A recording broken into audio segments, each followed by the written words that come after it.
Hi everyone, my name is Kate and you're very welcome here on my channel where we talk about fragrances. Today I'm inviting you to think about the best fragrances for spring. I love the topic of different seasons. Summer, fall, spring, winter, anything. I really like these videos, and spring definitely has a special place in my heart because it's when I really want to live and create and do things. So pour yourself some tea, coffee, wine, whatever you want, get comfy, and let's start talking about these guys that I picked for today's video. Don't forget to like, subscribe, share this video. You know what to do. So I tried to make the most spring-like selection for this video, and I start with Mimosa. When do we wear Mimosa? When does Mimosa bloom? Only in spring. So as far as I know, at least. I would like to open this video with Mimosa Tanneron by Perris Monte Carlo. This is a beautiful, very realistic mimosa. As far as I know, Tanneron is a place in France with a huge alleys of mimosa blooms. This is a very realistic mimosa scent. The only thing, maybe it's a little bit sweeter than real mimosa. I would say it's slightly more heliotropy, maybe. Maybe it's not actually a heliotrope here, but it just gives me that feel. It's realistic because it's very powdery. You know, when you smell mimosa, you feel like all this powder is in your nose. Beautiful scent for mimosa lovers. Very yellow, very happy. It's not super long lasting. It stays for maybe 2 hours max on my skin at least. But it's something that I like to start my day with. I'm not really trying to wear this during the day or in the evening or when I have to go far away from home and I cannot refresh it because I don't carry big bottles in my purse. I don't even have the purse that big. I'm minimalistic. But in the morning when I go to have my coffee, it's a crispy morning, sunlight, wonderful. I wear it only for a couple of weeks in spring, in the very beginning of spring, and because it sets the mood and because it's where mimosa blooms. So yes, highly recommended. Next, very spring flower is hyacinth. And this is Supra Floral by Mugler from the line of Les Exceptions. By the way, I know that this is discontinued, okay, but I just heard a rumor that they are going to recreate this line of fragrances. It came from Milan, from the famous exhibition. I'm actually excited. I hope it's true because I would like this line of fragrances have more success and more awareness from the public because it's amazing. These are incredible fragrances and I think they deserve much more attention than they get, especially being discontinued, right? So yes, let's talk about this. Once you spray it in the very beginning, it's very green. It's like the whole flower of hyacinth and its stem. Like you break it or cut it and it starts creating the juice. So it's very green and it has a retro vibe. Yes, it reminds of Chanel Cristal to a lot of people, and I understand why. Yeah, it definitely doesn't smell like a modern fragrance. But then, as it develops, you can also smell a little bit more of other notes mentioned. Actually, there are only three. I think they mentioned only hyacinth, incense, and amber. Then it gets warmer. From this very bright green, old-fashioned fragrance, it moves into this more incensey, ambery fragrance. I actually smell in a base, especially when it's cold outside.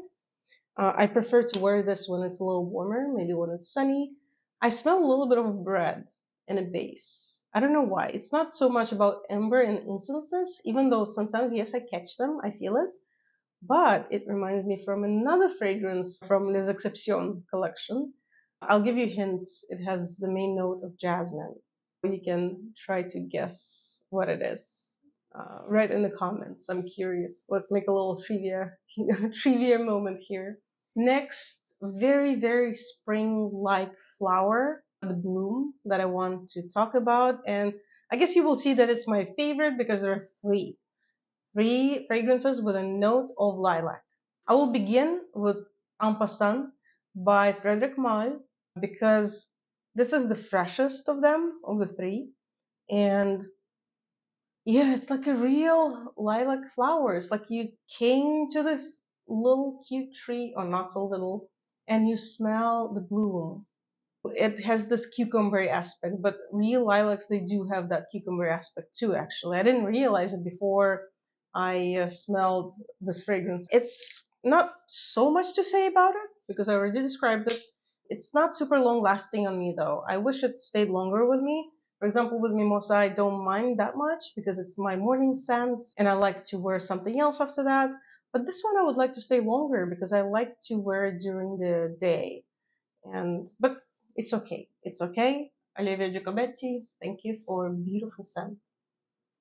Another lilac fragrance that I would like to talk about is actually, yes, I subscribe to a service that sends you a few travel sizes a month. I decided that it's actually easier for me to try different fragrances like this, and I kind of like it.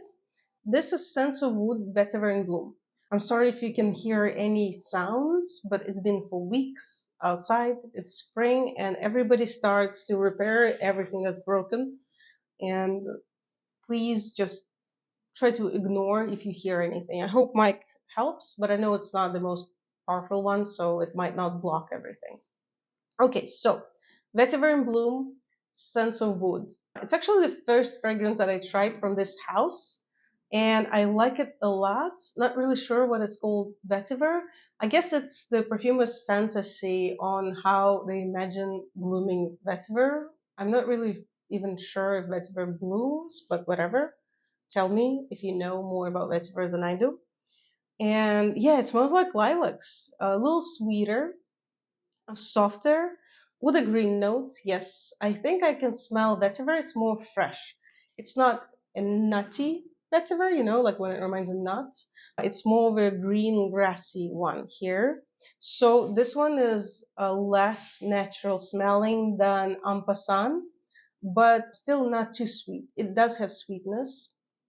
It's light. It doesn't stay long on my skin too. It's a little sweeter, but not too sweet. So don't worry, it's not too sweet. And it's a really, really beautiful lilac. I like how it smells and I like to wear it in the evening.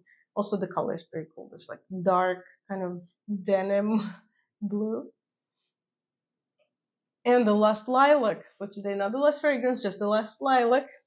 So please congratulate me because I finally have this bottle. This is Lilac Love by Amouage. I've been thinking about it for a while, finishing my decant, and now I finally have this fragrance. I bought a smaller size because, I just have most of my Amouage fragrances are 100 ml, but I realized that I will never use them. So I started buying the smaller bottles of Amouage. And this is also lilac, but it's I would say in the peak of its blooming. It's so sweet, and this chocolate cocoa powder also makes it chocolatey and sweet, and heliotrope makes it powdery, big. It's very big around you. It's like a big, big fluffy cloud around you. Very potent scent. So I would say en passant the most natural smelling lilac. Vetiver in Bloom in the middle, and this is the sweetest nighttime, powdery, pretty feminine. This fragrance it is feminine. Although I would say that lilacs I associate more with the female energy, and this is more of a nighttime and more uh, fluffy and feminine fragrance of all of them. Now let's speak about young fresh rose. I associate roses like this with spring, and another congratulations for me, guys. Please tell me something nice because I finally have Blues or Blouse by Yves Saint Laurent, and I've been dreaming about this bottle for a year at least. It was my goal to get it because it's a pretty expensive fragrance, so it's not the one that I would just buy, in any day maybe. So I'm really happy that I have it. So yes, this is Quentin Biche, by the way, the one who created Amouage Guidance, Ganymede, Valaya Delina, and so on. This master of financially successful launches, I would say. Yeah. This is a light musky rose. It's actually, it says rose and angelique. I forgot what is angelique in English. Angelica or something. And oh, I really like it. It's so fresh and but it's still you smell it. It's not too fresh that it disappears because it's pretty musky and a little bit green. It does stay on your skin for a while. And I just got it like 2 weeks ago and you see the dent already because I'm using this. I'm using this, guys. I bought this 125 ml bottle for a reason because I wanted to take showers with this fragrance. I wanted it for so long that I'm so happy that I have it. Mwah. So yes, if you like fragrances like this, try it out if you haven't yet. Another light spring rose that I also really, really wanted, but it turned out not quite what I expected. This is A la Rose by Francis Kurkdjian. The story here is that I fell in love with the top notes of this fragrance. It's very light, airy rose with a little bit citrus and lychee. I realized that only after I bought it that then it transforms into magnolia. Slightly watery magnolia, very light. Magnolia is not my favorite note, honestly. I don't have a lot of fragrances with magnolia notes. Especially when it's a leading one, I tend to not super love the fragrance. But here I like it, although I would prefer to stay as it's in the top. In this case, with this fragrance, I don't know if you can hear that. It's crazy. But if I don't film now, I will never film it because this is what's happening every day now. If you're thinking about this fragrance and you think it's a rose, 100%, don't get tricked because this is a little bit more about magnolia than a rose, but it's still very nice. It's beautiful. Even the bottle, you see with this green and pink, it's just so spring-like. I'm also taking showers with it. Look, the dent is pretty big too. I refresh it all the time for two reasons. First, because I love the top notes more.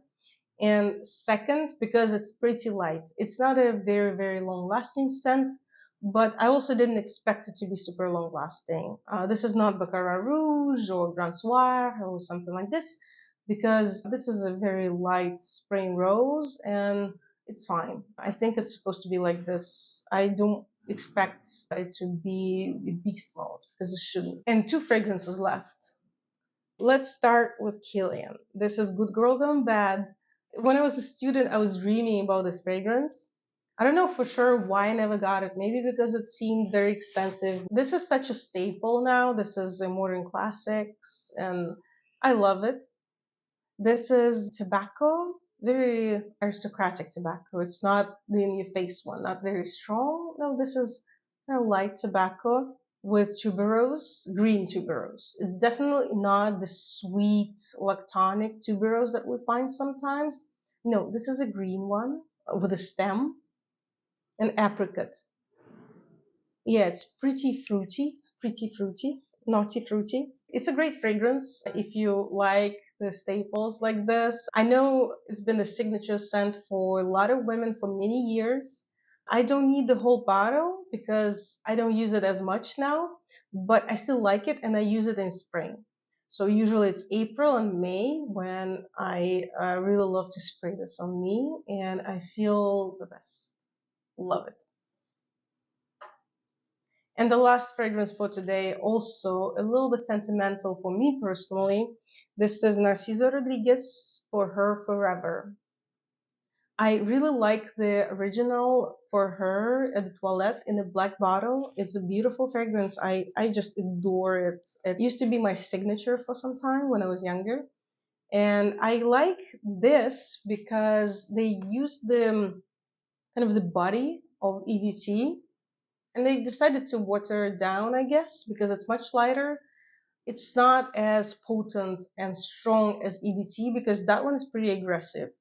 I would prefer to think of it as a younger woman who still wants to conquer the places, move to, I don't know, New York City or some other big business city and just be the best, have success. And she's a little bit over the top sometimes. This is her 10, 15 years later, a little toned down.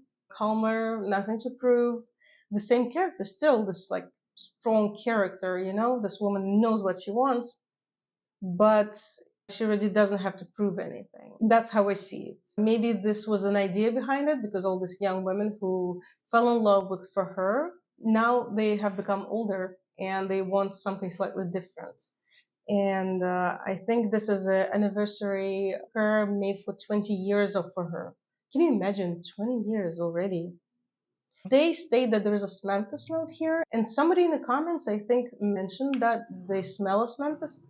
I don't really smell it.